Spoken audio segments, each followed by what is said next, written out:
সোমা কিচেনে সবাইকে স্বাগত। আজকে আপনাদের দাদা বাজারে গেছিল, বাজার থেকে কি মাছ নিয়ে এসছে দেখুন। আমিও এই মাছ কোনোদিন খাইনি, দেখেছি কিন্তু কোনোদিন খাইনি।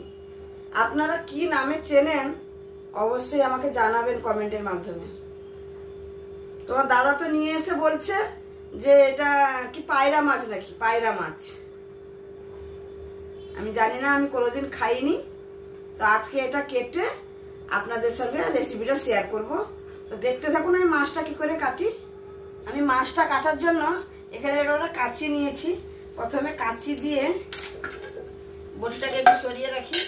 কাঁচি দিয়ে আমি পাখনাগুলোকে আগে কেটে নেব। দেখে তো মনে হচ্ছে মাছটা খুবই নরম।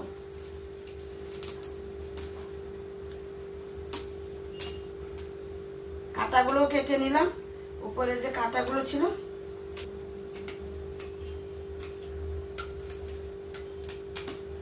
এটা কিন্তু বটিতে কাটতে গেলে খুবই কষ্ট হবে মনে হচ্ছে।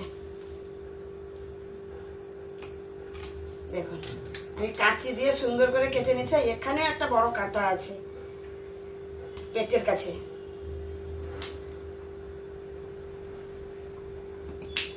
কেটে নিয়েছি পাখনাগুলো। এবার বটি দিয়ে আমি মাছের পিসগুলো করে নেব। একদম টাটকা মাছটা।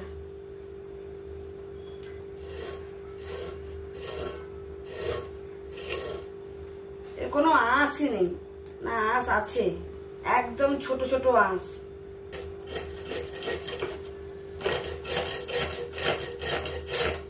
এখানে মাছটাকে সুন্দর করে আঁশ ছাড়িয়ে নিয়েছি। এবার কেটে নেব। কিরকম করে কাটবো সেটা ভাবছি। মাঝখানে এরকম কেটে নিই, তারপরে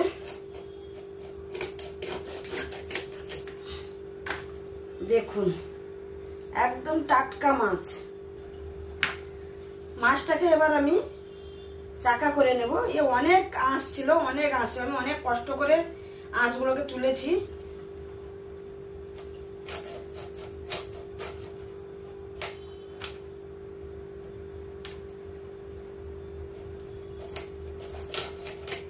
দেখুন এরকম করে কেটে নিচ্ছি।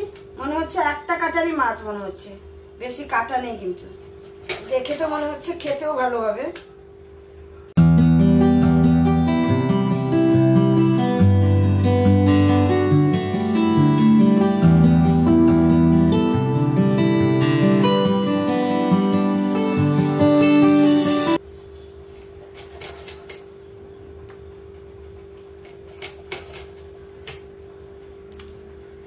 আমার এখানে পুরো মাছটা কাটা হয়ে গেল।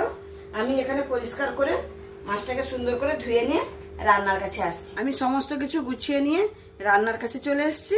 এখানে আমি কি কি নিয়েছি দেখুন। এই মাছটা আমি ঝাল বানাবো। এখানে আমি আর যা যা নিয়েছি দেখুন। এখানে আলু নিয়েছি, এখানে নিয়েছি পেঁয়াজ কুচি, এখানে নিয়েছি আমি আদা বেটে নিয়েছি, রসুনটাকে থেতো করে নিয়েছি, আর নিয়েছি টমেটো আর কাঁচা লঙ্কা, আর একটু ধনে পাতা নিয়েছি, আর এখানে একটু সর্ষে বাটা নিয়েছি, আর এখানে সমস্ত গুঁড়ো মশলা নিয়েছি। প্রথমে আমি যেটা করব, মাছটাতে সামান্য পরিমাণে একটু হলুদ আর লবণ মাখিয়ে নেব। এখানে আমার মাছটা সুন্দর করে মাখানো হয়ে গেছে। এবার আমি মাছটা ভেজে নেব। কড়া বসিয়ে দিয়েছি, কড়ার মধ্যে পরিমাণ মতো তেল দিয়েছি মাছটা ভাজার জন্য। তেলটা আমার গরম হয়ে গেছে। এবার আমি মাছগুলোকে ভেজে নেব।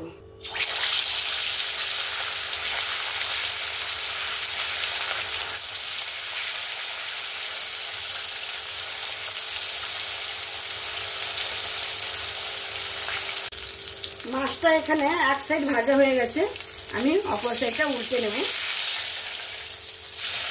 এখানে আমার মাছটা দু সাইড ভাজা হয়ে গেছে সুন্দর করে লাল করে। এবার আমি মাছগুলোকে তুলে নেব। আলু যে কেটে রেখেছি আলুগুলোকে ভেজে নেব। আলুটার মধ্যে আমি সামান্য পরিমাণ একটু লবণ দিয়ে দেব। এখানে আমার আলুগুলো ভাজা হয়ে গেছে লাল লাল করে। আমি আলুগুলো তুলে নেব। এখানে আমি আর তেল দেবো না, যতটুকু তেল আছে ওতেই আমি রান্নাটা করব। প্রথমে দেব আমি একটু জিরে ফোড়ন। জিরে ফোড়নটা হয়ে গেলেই আমি এখানে দেব এটা রসুনকে আমি থেতো করে রেখেছি, সেটা দিয়ে দেব।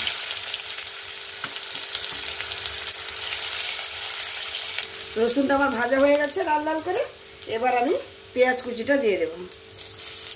তার সঙ্গে আমি কাঁচা লঙ্কা 4টাও দিয়ে দেব। পেঁয়াজটাকে এখানে সুন্দর করে লাল লাল করে ভেজে নিতে হবে। এখানে দেখুন আমার পেঁয়াজটাও সুন্দর লাল লাল করে একদম ভেজে নিয়েছি। দেখে নিশ্চয়ই বুঝতে পারছেন যে পেঁয়াজটা আমি কত সুন্দর লাল লাল করে একদম ভেজে নিয়েছি। এবার আমি দিয়ে দেবো এখানে টমেটো কুচি। টমেটো কুচি দিয়ে দিলাম। টমেটো কুচি দেওয়ার সঙ্গে সঙ্গে এখানে আমি একটু লবণ দিয়ে দেব। টমেটোটাও সুন্দর নরম হয়ে যাবে তাড়াতাড়ি, সেই জন্য লবণটা দিলাম। এবার আমি সামান্য যে আদা বাটাটা রেখেছিলাম সেই আদা বাটাটা দিয়ে দেব।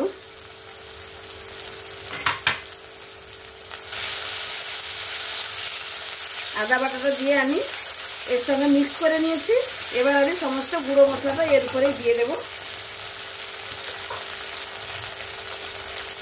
আমি পরিমাণ মতো একটু লবণ দিয়েছিলাম আগে, আমি আর একটুখানি লবণ লাগবে দিচ্ছি। আর দিচ্ছি এখানে কাশ্মীরি লঙ্কার গুঁড়ো, একটু দিচ্ছি ঝাল লঙ্কার গুঁড়ো, হলুদ আর সামান্য পরিমাণে একটু জিরে গুঁড়ো দিয়ে মশলাটার সঙ্গে আমি ভালো করে কষিয়ে নেব।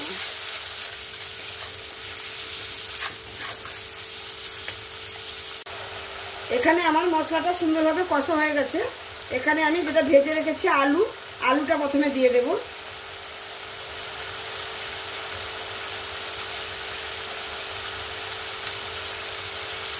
আর তার সঙ্গে দিয়ে দেবো আমি এখানে যে সর্ষে বাটাটা রেখেছি 1 চামচের মতনই দেবো। এবার আলুটার সঙ্গে সর্ষে বাটা মশলার সঙ্গে ভালো করে একটু নাড়াচাড়া করে নেব।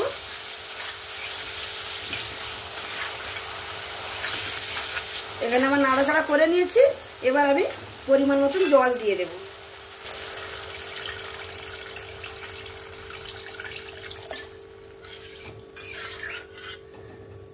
আমি এখানে পরিমাণ মতন জল দিয়ে দিয়েছি। দেখুন কি সুন্দর কালারটা এসছে।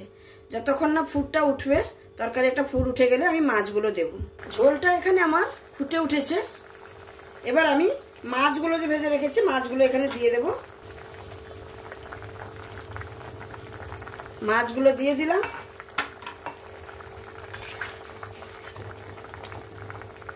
এবার আমি কি করব, এটাকে গ্যাসটাকে মিডিয়াম করে দিয়ে আমি ঢাকা দিয়ে দেব। তাহলে বন্ধুরা আমি এখানে 5-7 মিনিট ঢাকা দিয়ে দিয়েছিলাম। আমি এবার ঢাকনাটা খুলে দেখবো তরকারিটা কত হলো। দেখুন আমার তরকারিটা প্রায় হয়ে গেছে। আলু দেখে নিই, আলু একদম সেদ্ধ হয়ে গেছে। আর আমি এখানে এরকমই জুসটা রাখবো। রান্নাটা হয়ে গেছে। আমি এখানে অবশ্যই এখানে লবণটা চেক করে নেবেন। আমি লবণটা চেক করে নিয়েছি, আমার লবণটা ঠিক আছে। আমি এখানে ধনেপাতাকে যেটা কুচিয়ে রেখেছি সেটা উপর থেকে দিয়ে গ্যাসটাকে আমি বন্ধ করে দেব। রান্নাটা আমার হয়ে গেছে। এবার আমি পরিবেশন করে দেখাচ্ছি আমি কি করে রান্নাটা করলাম। আপনারা দেখতেই পেলেন। এরকম যদি মাছ পেয়ে থাকেন বাজারে তাহলে একবার কিনে খাবেন। তাহলে বন্ধুরা আমার রান্নাটা প্রথম থেকে শেষ পর্যন্ত দেখলেন। যদি ভালো লেগে থাকে তাহলে আমার চ্যানেলটাকে লাইক, শেয়ার, কমেন্ট এবং সাবস্ক্রাইব করে আমার পাশে থাক। তাহলে আমি এখানে আজকে শেষ করছি। আবার নতুন কোনো রেসিপি নিয়ে আবার অন্য কোনো দিন দেখা হবে। তাহলে আজকের মতন এখানে শেষ করছি। ধন্যবাদ।